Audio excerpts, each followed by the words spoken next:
Hi everyone. Okay, video number 3 now, showing you the movies that I picked up recently from an ex-rental video store. Lots of really good and interesting titles. Some of these you won't commonly find, and some are not released on Blu-ray. So here we go.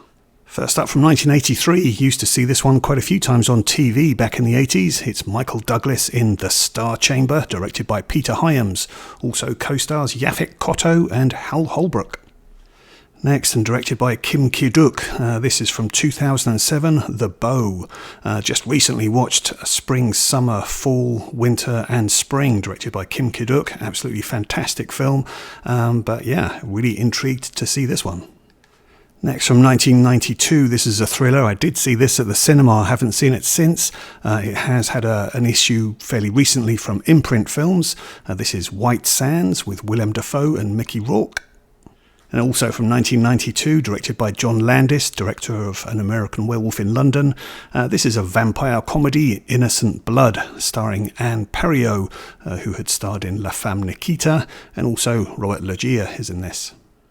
Next, from 1984, bit of an intriguing one this. It's a Polish film, or Polish-German co-production, directed by Krzysztof Zanussi, but with the American actor Scott Wilson in the cast, who famously appeared in Cold Blood and other movies. So yeah, quite an intriguing one. Next, from 1968 and starring Peter Sellers, we've got I Love You, Alice B. Toklas, directed by Hy Averback. A comedy about the sort of hippie culture, flower power movement. It wasn't a big success when it came out, seen as being a bit simplistic, but nonetheless, with Sellers, I'm interested to see it. Next, from 1988, I remember this one coming out at the cinema, but I didn't see it. Mickey Rourke and Christopher Walken in the boxing drama Homeboy, and this has a soundtrack by Eric Clapton and Michael Kamen, who also scored the Lethal Weapon movies. Next, from director Joseph Losey and with cinematography by Freddie Francis, this is Michael Redgrave and Leo McKern in Time Without Pity.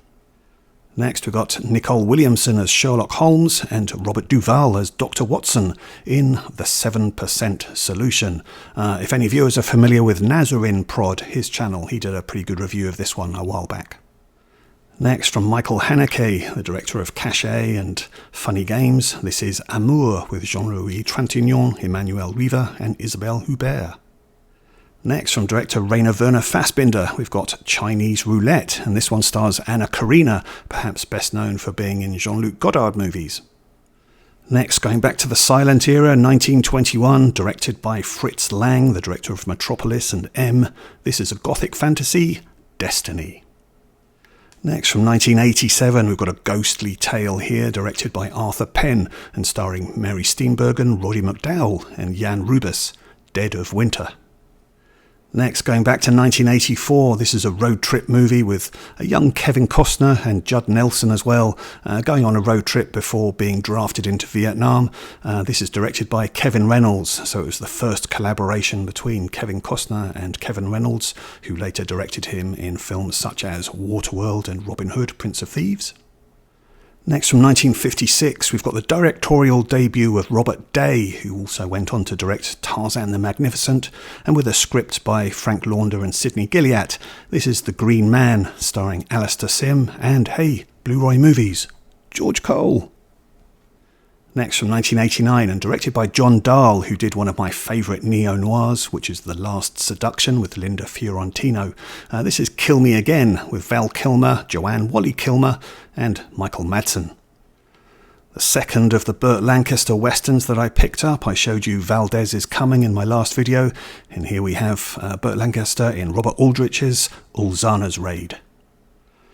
Next, from 1984, this is directed by Andrei Konchalovsky for Cannon Films. Now, Konchalovsky directed Runaway Train, which is one of the few Oscar-winning movies for Cannon Films, but this is his other film that he did, Maria's Lovers, a drama with Nastasia Kinski, Robert Mitchum, Robert Carradine and John Savage. Next, from 1985 and directed by Peter Yates, the director who did Bullet, this is Eleni, starring Kate Nelligan and co-starring John Malkovich, a drama set in 1948 involving a woman trying to rescue her children who've been captured during Civil War and sent to communist camps. Next, a few modern titles, and this one is The Assistant. Really excellent performance from Jennifer Garner as an assistant to a Hollywood producer and experiencing discriminatory behaviour. But yeah, quite tense and atmospheric, really well acted. Directed by Kitty Green, and Jennifer Garner and Kitty Green work together again in another really good film about toxic behaviour, and that's The Royal Hotel, set in Australia, well worth seeing.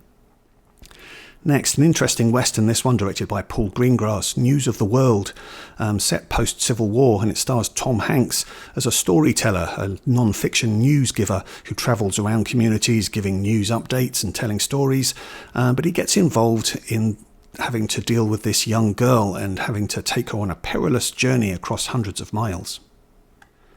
And next, one of the more satisfying Guy Ritchie films that there's been in recent years. This is Jason Statham in Wrath of Man, which also stars Holt McCauley, Josh Hartnett and Neve Algar. Okay, that's it for the movies that I picked up from the X-Rental video store. But hold on, don't go just yet. I have a few other things to show you. Firstly, I went into VideoCat down in Vancouver. Great little store that. They still do DVD rentals as well as selling used DVDs as well.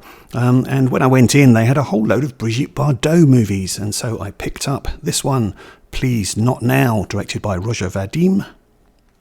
As well as picking up this one, a 5-film collection set with a very spongy cover, a bit like the Pink Panther film collection came in a spongy set like this. But this opens out to see the movies here. This is Brigitte Bardot. And then the movies we have here are Naughty Girl, Love on a Pillow, The Vixen, Come Dance With Me, and 2 Weeks in September. Feel free to pause that if you want to. So I'm not familiar with these Brigitte Bardot movies. I mean, the ones I do have in my collection are Contempt, Le Mépris, and God Created Woman. So yeah, very intrigued to see these ones. And then from the local thrift store, just a couple of TV series. So first up we have this one, Horatio Hornblower. I've never actually seen this, but this is the complete set, and this stars Ewan Griffith as Captain Horatio Hornblower, based on the novels by C.S. Forester. And then next I've got 3 seasons here, so not quite the full set I don't think, but this is a Danish political drama, Borgen, and this one stars Sidse Babett Knudsen, and she came to my attention in the series Westworld. I thought she was a terrific actress in that, so yeah, I'm intrigued to see what she's like in this. Apparently this one is a really excellent series. And then finally, I do like reading my movie autobiographies, and so I picked up a few. We have David Niven, Alan Alda, Things I Overheard While Talking to Myself, and a memoir from Debbie Reynolds, Unsinkable. Okay, there you go. Leave me your comments below. Which movies have you seen? Which ones do you want to see? Any comments that you have, I really enjoy reading those, and I really do thank you for some of the detailed comments that you do leave. I appreciate that. Okay, join me again for some more videos. Thanks very much for watching this one. All the best to you. Bye-bye.